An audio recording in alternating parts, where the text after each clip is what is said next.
Sapa Hati bersama Gus Agus. Assalamualaikum warahmatullahi wabarakatuh. Alhamdulillah, bismillah, wala haula wala quwata illa billah. Sobat Dimas Diajeng yang berbahagia, marilah kita senantiasa panjatkan puji syukur kehadirat Allah Subhanahu wa Ta'ala, yang mana atas limpahan nikmat yang Allah berikan kepada kita, khususnya adalah nikmat iman dan juga kesehatan buat kita semuanya. Alhamdulillah, sampai dengan hari ini kita bisa berjumpa kembali. Sobat Dimas Diajeng yang berbahagia, dalam suasana bulan Muharram ini ya, kita masih dalam bulan Muharram dan kita sudah membahas beberapa hal yang urusannya dengan kaitannya dengan bulan Muharram ini atau bulan Syura ini, yang mana kemarin kita juga sudah bicara soal bagaimana peristiwa hijrahnya Nabi besar Muhammad Shallallahu Alaihi Wasallam yang dari kota Mekah ke Yasrib ya, yang kemudian namanya berubah menjadi ya, diganti namanya menjadi Madinah. Bagaimana antusiasnya orang-orang Madinah di sana menyambut kedatangan Nabi besar Muhammad Shallallahu Alaihi Wasallam. Semuanya sangat bergembira, senang, dan yang itu juga sudah kita ceritakan kemarin ya. Yang terpenting lagi adalah bagaimana ya strategi Nabi Muhammad SAW ini saat tiba di Madinah. Apa yang dilakukan oleh beliau dan para sahabatnya.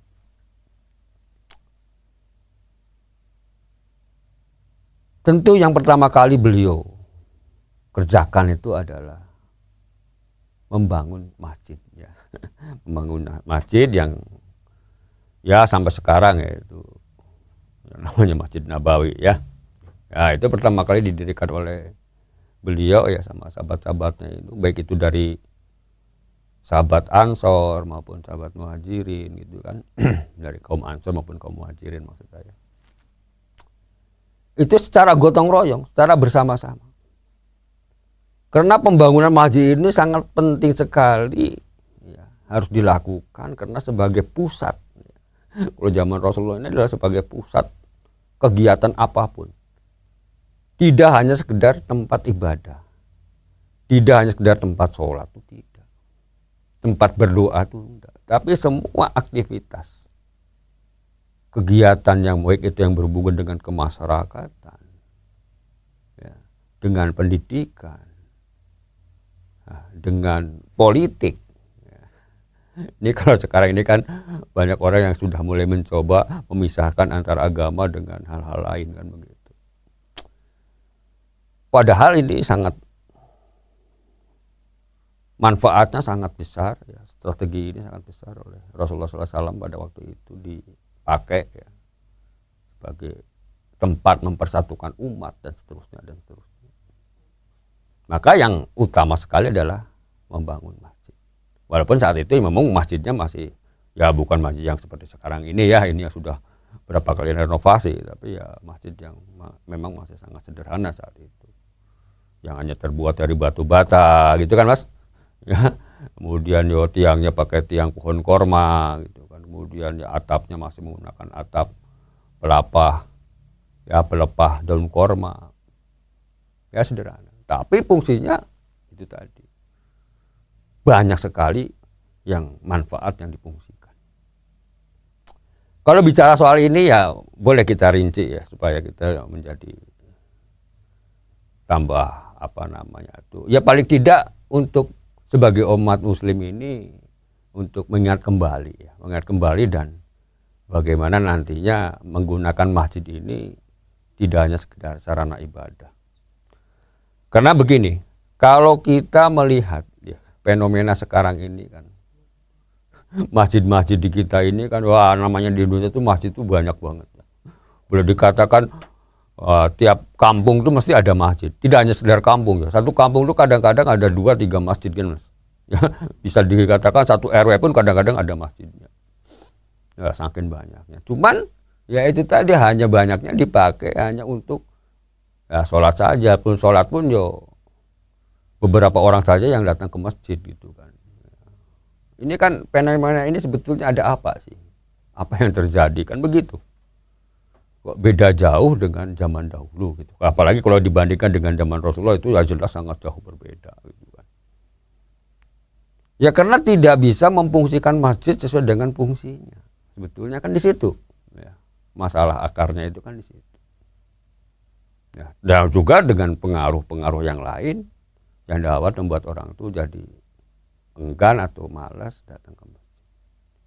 Tidak hanya sekedar dari masalah fisik masjidnya itu ada, tidak. Kan juga bagaimana manajemen ya menata masjid itu ya dengan manajemen yang baik. Makanya kalau dalam masjid-masjid itu kan ada dibentuk ketakmiran juga kan Mas.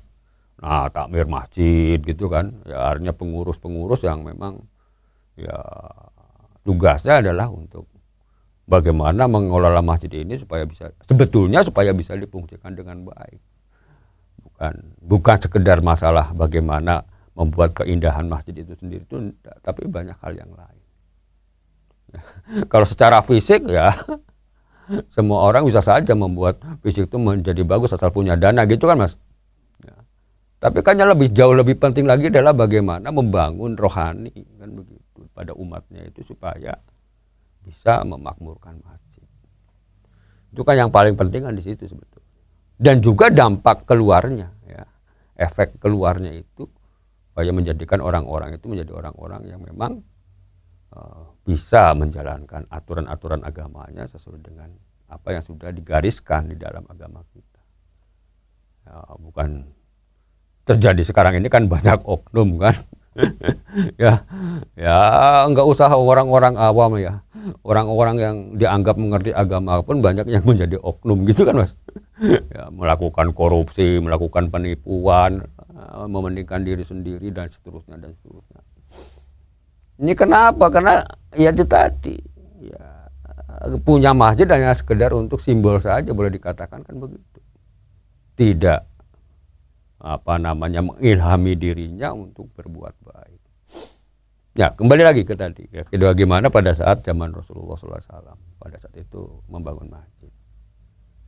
Ya, kenapa?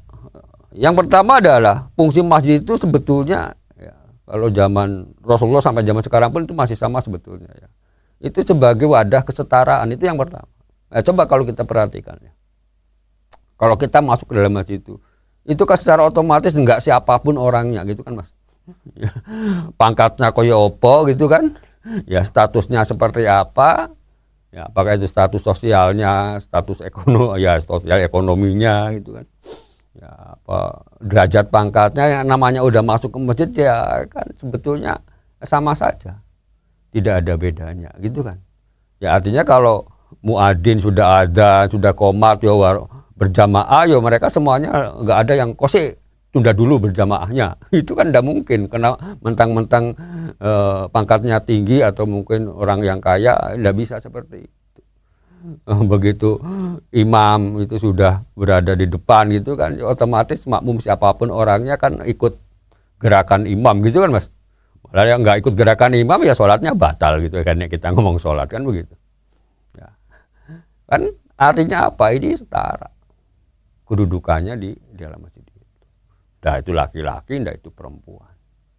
Ya, soal pakaian berbeda-beda nggak apa-apa yang cuma pakaian doang gitu kan Mas.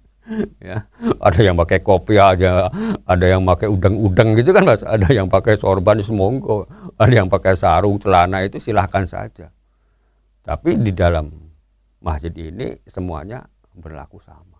Aturan yang ada di dalam itu. Ya pada saat ruku berjamaah yang otomatis sama-sama bareng-bareng ruku, bareng-bareng sujud, ya kan begitu. Ini salah satunya. Ya. Jadi penting. Sebetulnya hal ini tuh bisa menjadi satu hal yang bisa mengakibatkan orang itu menyadari diri. Menyadari diri, ternyata ya memang orang itu mestinya saling menghormati kan. Tidak menggunakan emosinya, tidak merasa agung adiguna gitu ya, sombong ya dengan karena kedudukannya di masyarakat, apakah itu sebagai seorang pejabat atau rakyat jelata. Kan mestinya ini harus terbawa dari dalam masjid itu keluar pada waktu kita beraktivitas di masyarakat. Gitu kan? Artinya nafsu jangan menjadi tolak ukur yang membuat mengedepankan hawa nafsu yang saya mau. Tapi yang harus dikedepankan adalah etika dan moral. Ya etika moral ya sama ya Mas. Ya etika moral. Ya apalagi lah istilahnya itu, apakah budi pekerti. Karena kalau kita kembali pada yang mulia ini, ya, orang yang mulia itu di sisi Allah itu kan bukan karena orangnya itu kan enggak, artinya derajat orangnya itu atau pangkat orang itu enggak. Tapi kan kembali lagi ya masalah ketakwaan pada Tuhan yang Maha Kuasa. Nah, itu kan yang harus kita ingat. Jadi yang pertama adalah bahwa masjid itu sebagai tempat, sebagai wadah kesetaraan umat. Orang kalau sudah bicara setara, kan otomatis di dalam berbicara di dalam masjid pun atau di masyarakat pun, secara otomatis tidak mungkin akan merendahkan orang lain. Yang ada adalah bagaimana mampu menghormati orang lain, bisa berbuat baik pada orang lain. Ini yang pertama kali Rasulullah SAW bangun dengan masjid ini dan memfungsikan masjid itu sebagai wadah kesetaraan. Demikian dulu, semoga ada manfaatnya. Billahi taufiq wal hidayah. Wassalamualaikum warahmatullahi wabarakatuh.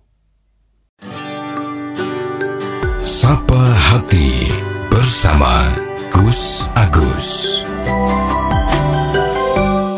Untuk saran dan masukan, silahkan WhatsApp ke Gus Agus 0896 8811 6615. Dipersembahkan oleh Ziman, enzim antioksidan aktif, menjaga kesehatan dan memperpanjang usia Anda.